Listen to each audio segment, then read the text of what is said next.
दोस्तों नमस्कार। मैं आपका दोस्त सुनील कालवा एक बार फिर हाजिर हूं आप सभी के सामने एक नया वीडियो लेकर। पिछली क्लास में हमने पढ़ा प्रागैतिहासिक काल। उसी कड़ी को हम आगे बढ़ाते हुए आज शुरू करते हैं हम अपना वीडियो और हम पढ़ते हैं प्रागैतिहासिक काल के प्रमुख स्थलों के बारे में। कौन कौन से स्थल है जो प्रागैतिहासिक काल के महत्वपूर्ण स्थलों में से माना जाता है, जो हमें प्रागैतिहासिक काल की जानकारी देते हैं। हम उन स्थलों को देखते हैं। सबसे पहले हम बात करते हैं पाषाण काल या प्रागैतिहासिक काल युग के चित्रकला के प्रमुख क्षेत्रों की। तो इसके अंदर सबसे पहले क्षेत्र आता है हमारा मध्य प्रदेश। जो मध्य प्रदेश के अंदर क्षेत्र हैं, मध्य प्रदेश के महत्वपूर्ण स्थल है, सबसे पहले हम उन्हीं को देखते हैं। नंबर 1 पर है हमारा पंचमढ़ी।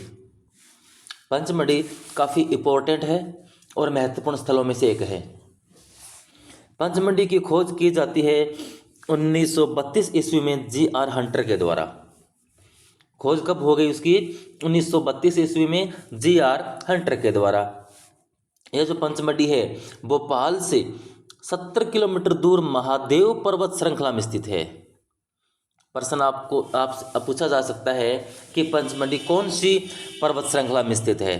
तो आपका सही जवाब रहेगा महादेव पर्वत श्रृंखला में है। यह भोपाल से 17 किलोमीटर दूर है। इसकी खोज हो गई थी 1932 ईस्वी में, लेकिन प्रकाश में लाए डी.एस. गार्डन महोदय 1936 ईस्वी में। यानी जी.आर. हंटर ने इनकी खोज करके छोड़ दिया, ज़्यादा कुछ इसके बारे में बताया नहीं। 1932 में इसकी खोज मानी जाती है जी.आर. हंटर के द्वारा, लेकिन चर्चा में आई, प्रकाश में आई 1936 ईस्वी में, जिसो ये महत्वपूर्ण काम किया डी.एस. गार्डन महोदय ने। तो प्रश्न यहाँ पर 2 बनेगी। नंबर 1 कि पंचमढ़ी की खोज कब होती है और किसके द्वारा होती है? तो 1932 में जी.आर. हंटर के द्वारा।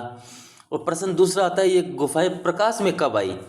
तो 1936 ईस्वी में आती है और प्रकाश में लाने वाले व्यक्ति है गार्डन महोदय। पंचमढ़ी जो है वहाँ से हमें लगभग 50 गुफाएं प्राप्त हुई है।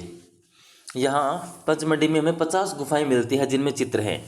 डी.एस. गार्डन महोदय के अनुसार निर्माण काल 9वीं से 10वीं सदी का है। यानी जो चित्र बने, गुफाएं बनी हैं, इन गुफाओं का में अंदर जो चित्र है उनका निर्माण काल 9वीं से 10वीं सदी का माना जाता है डी.एस. गार्डन महोदय के अनुसार। अब हम बात करें यहाँ के प्रमुख चित्रों की, तो प्रमुख चित्रों में आता है बाजार केव में विशालकाय बकरी का चित्र। बाजार का नाम से एक गुफा है, वहाँ पर एक हमें स्थान में बकरी का चित्र मिला है। तो पंचमढ़ी के अंदर ही आता है। अगर विशालकाय बकरी का चित्र पूछ लिया जाए, सामने बाजार केव नाम नहीं दिखता, तो आपको पंचमढ़ी टिक करना है। ये पंचमढ़ी के अंदर आते हैं बाजार केव। दूसरा महत्वपूर्ण चित्र है हमारा जो मिला है हमें इमली खोह में सांबर के आखेट दृश्य। इंपॉर्टेंट प्रश्न है ये वाला भी और ये वाला भी, नंबर 1 व नंबर 2। तीसरा प्रश्न हमारा महादेव गुफा की छत में शेर का आखेट चित्र। यहाँ पर हमें 3 चित्र मिल गए। नंबर 1 विशालकाय बकरी का, दूसरा सांबर के आखेट के दृश्य और तीसरा शेर का आखेट चित्र। ये तीनों अलग अलग जगह देखने को मिलते हैं हमें और तीनों ही जगह पंचमढ़ी के अंदर आती है। पहला चित्र विशालकाय बकरी बाजार के गुफा में, सांबर का आखेट दृश्य इमली खोह में, और महादेव की गुफा के अंदर जो है शेर का आखेट चित्र। तो ये 3 चित्र होते हैं पंचमढ़ी के। आगे चलिए हम उसके बाद कुछ अन्य चित्रों की बात करें तो शहद इकट्ठा करते हुए लोग हमें देखने को मिलते हैं, गाय चराते हुए, नृत्य करते, घुड़सवार, संगीत का आनंद लेते हुए। यहाँ पर नृत्य करते हुए देखिए, ये जो नाम देख रहे हैं आपको नृत्य, इसके अंदर तय और ये में थोड़ा आपको कन्फ्यूजिंग से लगेगा ये शब्द क्या लिखा हुआ है। ये बच्चों फ़ॉन्ट साइज़ है, फ़ॉन्ट का टाइप ऐसा है। थोड़ा अभी नया टेक्नोलॉजी सीख रहा हूँ मैं, तो थोड़ी टाइपिंग करने में दिक्कत आ रही है, इसकी वजह से ये हो रहा है। थोड़ा बहुत आप इनको सही करके लिख लीजिएगा, क्योंकि एक व्यक्ति हर चीज़ में परिपूर्ण नहीं हो सकता। तो मेरी कोशिश है मैं आगे आने वाली वीडियो के अंदर इस कमी को दूर कर दूँ। लेकिन जहाँ भी आपको इस तरह के शब्दों में दिक्कत महसूस हो तो एक बार देख लीजिए, शब्द नृत्य है लिखा हुआ है। थोड़ा ध्यान से समझोगे, पढ़ोगे तो ये समझ में भी आ जाएंगे। जब प्रागैतिहासिक काल में सर्वाधिक चित्र हमें यहाँ से मिलते हैं, इस बात को ध्यान रखें कि जो प्रागैतिहासिक काल है उसके जो सर्वाधिक चित्र है हमें यहाँ से मिले हैं, हमारी पंचमढ़ी से मिलते हैं। यहाँ पर जो चित्रों के स्तर है वो 3 हैं, या हमें 3 स्तर के चित्र मिलते हैं। तो नंबर 1 पर है हमारा डमरूनुमा व तख्तीनुमा मानवाकृतियाँ। हमने 3 स्तर हम देखते हैं। तो पहला स्तर हमें देखने को मिलता है कि पहले स्तर के अंदर यहाँ जो चित्र बने हैं वह डमरूनुमा है, व तख्तीनुमा है, जो मानवाकृतियाँ हैं एक। दूसरे चित्र में हमें, दूसरे स्तर के अंदर हमें हाथ पैर वाली बेडोल आकृति देखने को मिलती है, कि जिनके हाथ पैर हैं लेकिन वह बेडोल है, बहुत ज़्यादा सुंदर आकार नहीं है। इस तरह के आकार की हमें यहाँ पर चित्र मिले हैं। और तीसरा आता है आखेट दृश्य और दैनिक जीवन के दृश्य, यानी ये 3 स्तर हो गए, 1, 2 और 3। डमरूनुमा तख्तीनुमा एक पहला, फिर दूसरा हाथ पैर वाली बेडोल आकृतियाँ, और तीसरे दृश्य में हमें देखने को मिलती है आखेट दृश्य व दैनिक जीवन के दृश्य। इस प्रकार 3 स्तर के चित्र हमें पंचमढ़ी में देखने को मिलते हैं। यह पांडवों का निवास स्थल माना जाता है। यह बात एक इंपॉर्टेंट है, लिखिएगा साथ में आप, कि है पांडवों का निवास स्थल माना जाता है। मानना था कि यहाँ पर पांडवों ने अपने वनवास के टाइम बिताया था। आप इनको नोट्स बनाते जाइए, पढ़ते जाइए, ताकि आपको अच्छे से याद हो जाए। आगे हमारी महत्वपूर्ण स्थल आता है होशंगाबाद। देखिए होशंगाबाद को, होशंगाबाद जो है आदमगढ़ पहाड़ी पर नर्मदा नदी के किनारे स्थित है। एग्जाम में कई बार पहाड़ी का प्रश्न पूछ लिया जाता है कि कौन सी पहाड़ी पर है, और नदी का तो हमेशा 1-2 प्रश्न ऐसे आए जाते हैं कि यह जो प्रागैतिहासिक स्थल है, यह जो महत्वपूर्ण गुफा है, ये कौन सी नदी के किनारे हैं। तो इनको आप ध्यान रखिएगा। होशंगाबाद नर्मदा नदी के किनारे आदमगढ़ पहाड़ी पर है, और ये क्षेत्र मुख्यतः मध्य प्रदेश में है ही। यह पंचमढ़ी से 45 मील दूर है, ज़्यादा दूर नहीं है, 45 मील दूर है पंचमढ़ी से। इसकी खोज की जाती है मनोरंजन घोष के द्वारा 1922 में। 1922 ईस्वी में होशंगाबाद की खोज होती है मनोरंजन घोष के द्वारा। यहाँ पर प्रमुख चित्र हम देखें तो हाथी पर चढ़े आखेटकों द्वारा जंगली भैंसे का शिकार, ये चित्र आपको देखने को मिलेगा होशंगाबाद में, कि हाथी पर कुछ आखेटक या कुछ शिकारी जो हैं हाथी पर चढ़े हुए हैं और एक जंगली भैंसे का शिकार कर रहे हैं। बुदनी तथा रहेली में मोर का विशाल चित्र। बुदनी और रहेली होशंगाबाद के क्षेत्र के अंतर्गत एक स्थल आता है। वहाँ पर हमें एक मोर का विशाल चित्र देखने को मिलता है। एक आता है वन देवी का चित्र, यह भी हमारे होशंगाबाद में है। यहाँ पर स्टेंसिल पद्धति से चित्र बने हैं। आप इस बात को भी देखिएगा कि होशंगाबाद के अंदर स्टेंसिल पद्धति यानी जो छापा पद्धति होती है, उस पद्धति से हमें चित्र देखने को मिलते हैं। अन्य चित्रों में हम बात करें तो जिराफ समूह है, 4 धनुर्धारी, छलांग लगाता बारहसिंगा। ये सब जो चित्र हैं, छलांग लगाता बारहसिंगा वाला पीले रंग से बना हुआ है, और ये इसके अन्य चित्रों में शामिल होते हैं। एक चित्र हमें वहाँ पर और देखने को मिलता है अश्वारोही सैनिकों के चित्र, कि कुछ सैनिक जो है अश्वों के साथ जा रहे हैं। अश्वारोही सैनिक चित्र हमें भी होशंगाबाद से मिलते हैं। आगे है हाथी का सर्वाधिक अंकन हुआ है, यानी जो हाथी है उसका सर्वाधिक अंकन हमें यहाँ पर देखने को मिलता है। होशंगाबाद में ही सबसे अधिक हाथी का अंकन हुआ है, हाथी के चित्र बने हुए हैं। आगे हमारा आता है महत्वपूर्ण एक स्थल मंदसौर। मंदसौर के अंदर एक मोरी नामक स्थान है, वहाँ पर हमें 30 गुफाएं मिलती है। मंदसौर के अंदर मोरी नामक स्थान पर 30 गुफाएं मिलती है। यह मंदसौर भी मध्य प्रदेश के अंतर्गत है, क्योंकि मैंने पहले जिस राज्य से जिस स्थान से जो मिले हैं उनको पहले लिख दिया है। सबसे पहले ऊपर टॉपिक शुरू किया मध्य प्रदेश नाम से ही, तो उसके अंतर्गत जितने भी अब हम पढ़ेंगे सभी उसमें शामिल किए जाएंगे। तो मंदसौर या मोरी नामक स्थान पर 30 गुफाएं मिली है। ये प्रमुख चित्र यहाँ पर देखें तो स्वास्तिक, चक्र, सूर्य, कमल की पत्ती के प्रतीकात्मक चिन्ह देखने को मिलते हैं। यानी स्वास्तिक, चक्र, सूर्य, कमल की पत्ती, इन आदि के प्रतीकात्मक चिन्ह हमें मंदसौर से देखने को मिलते हैं। एक यहाँ से हमें देहाती बांस की गाड़ी का चित्र मिला है। एक ग्रामीण एरिया की एक बांस की गाड़ी का चित्र देखने को हमें मिलता है मंदसौर से। अब हम बात करते हैं हमारी एक महत्वपूर्ण स्थल के बारे में, जिसका नाम है भीमबेटका। देखिए भीमबेटका को, भीमबेटका जो है भोपाल से 60 किलोमीटर दूर भीमबेटका पहाड़ी पर है। भोपाल से 60 किलोमीटर दूर है ये भीमबेटका पहाड़ी पर। तो प्रश्न आपसे पूछा जाएगा कि भीमबेटका जो कौन सी पहाड़ी पर है, तो आपके ध्यान में रहेगा भीमबेटका ही पहाड़ी पर है। इसकी खोज होती है प्रोफेसर वाकणकर के द्वारा 1957-58 ईस्वी में।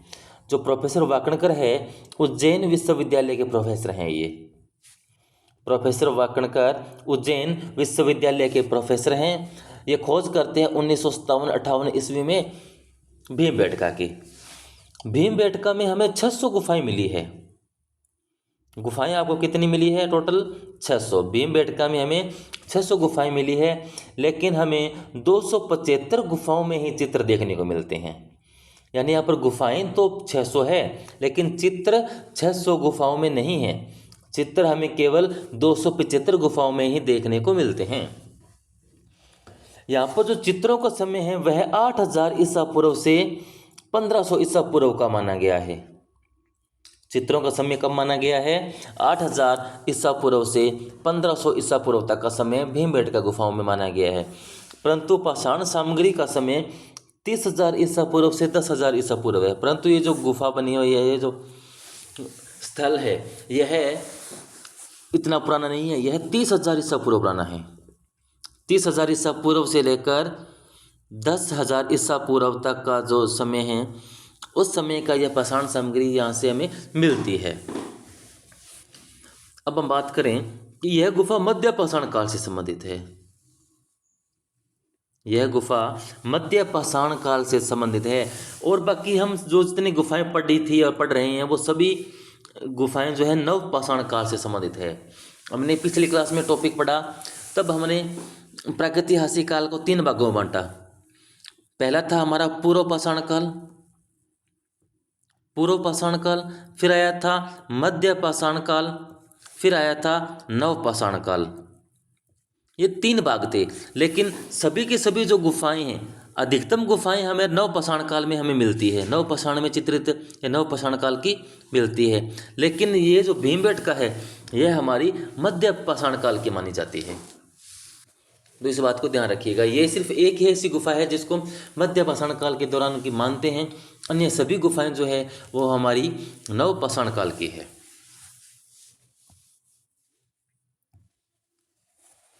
अब देखते हैं यहाँ जो चित्र है वो 2 स्तर के मिले हैं। चित्र जो है 2 स्तर के मिले हैं।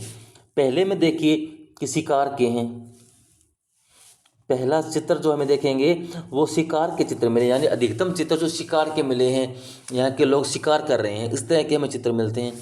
और दूसरा जो स्तर है उसके अंदर पशुओं के साथ मित्रवत व्यवहार का चित्र मिला है।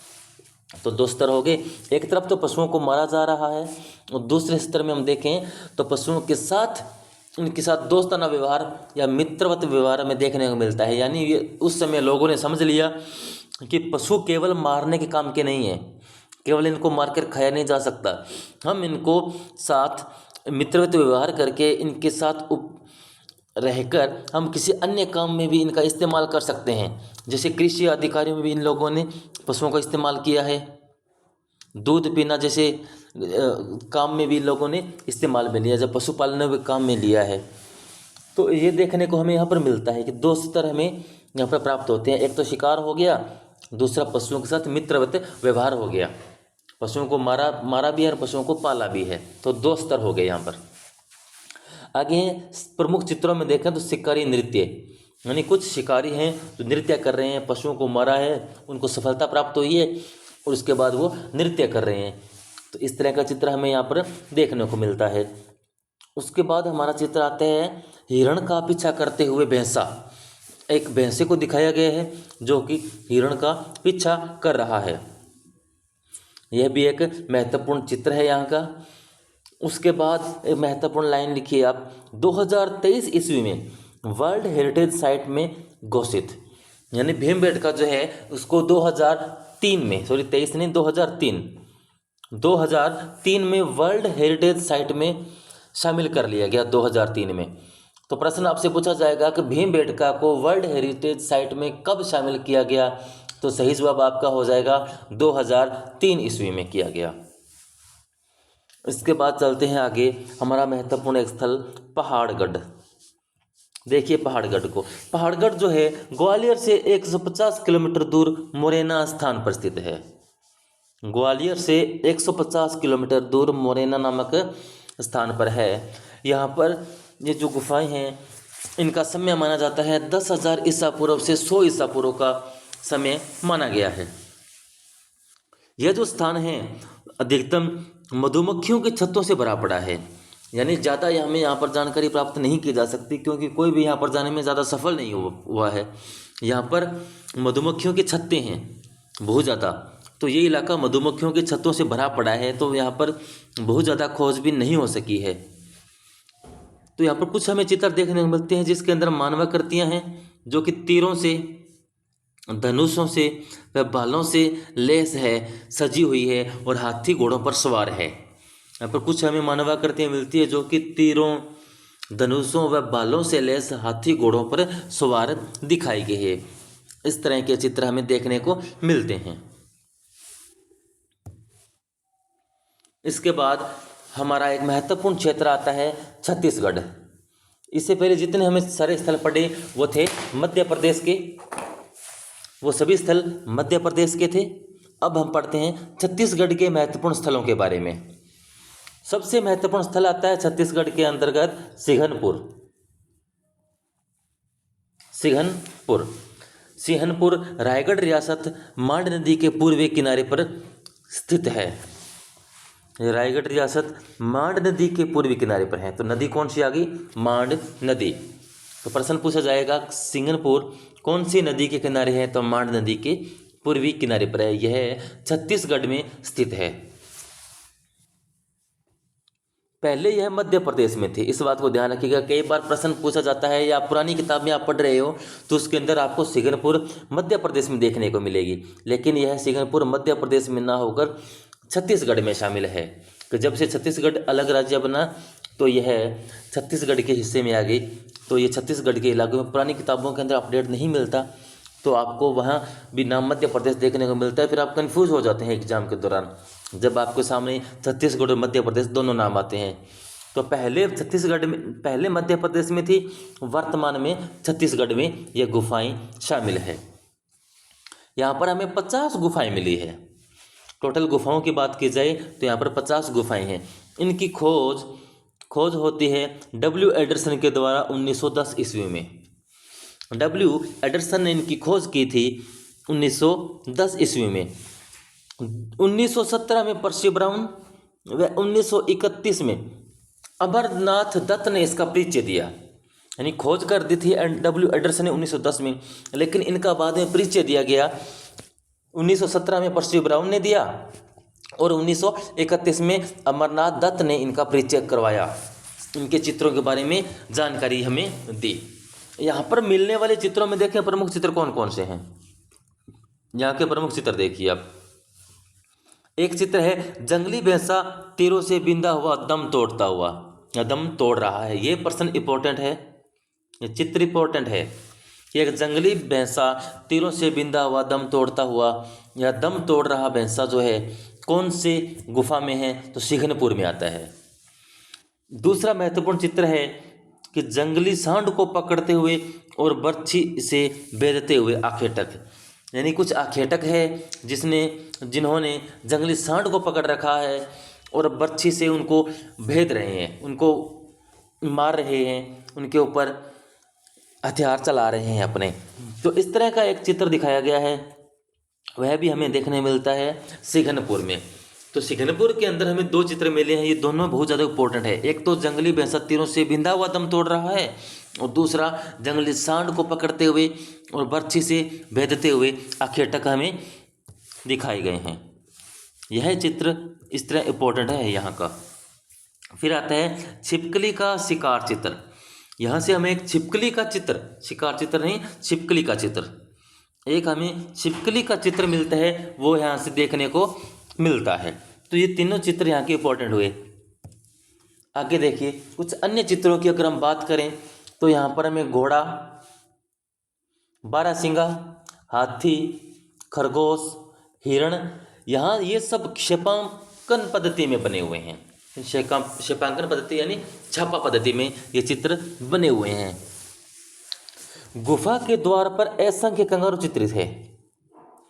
बहुत सारे कंगारुओं को चित्रित किया गया है गुफा के द्वार पर। तो ये हमारा प्रश्न का पूछा जा सकता है आपको कि कंगारुओं के असंख्य चित्रित कहाँ मिलते हैं, तो सिंघनपुर में मिलते हैं आपको।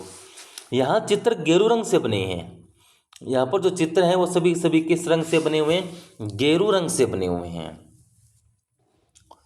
तो ये हमारी महत्वपूर्ण गुफा हुई सिंघनपुर की। अब हम देखते हैं आगे राजस्थान। राजस्थान हमारा महत्वपूर्ण स्थल है जहाँ से हमें अल्निया नामक स्थान से हमें चित्र देखने को मिलते हैं। प्रागैतिहासिक काल के महत्व का स्थल है अल्निया कोटा से 22 किलोमीटर दूर स्थित है। अल्निया जो है कोटा से 22 किलोमीटर दूर है। अल्निया नदी घाटी पर है। यह अल्निया नदी घाटी पर स्थित है। यह 50 ईसा पूर्व, ईसा नहीं लेकर के ईसा पूर्व, यह 500 ईसा पूर्व के चित्र हमें यहाँ पर देखने को मिलते हैं। 5000 है, क्षमा कीजिएगा, 5000 लिखने में थोड़ी गलती हुई। यह 5000 ईसा पूर्व के चित्र हमें यहाँ पर देखने को मिलते हैं। स्थानीय निवासी इस स्थल को सीताजी के मांडने कहकर पुकारते थे।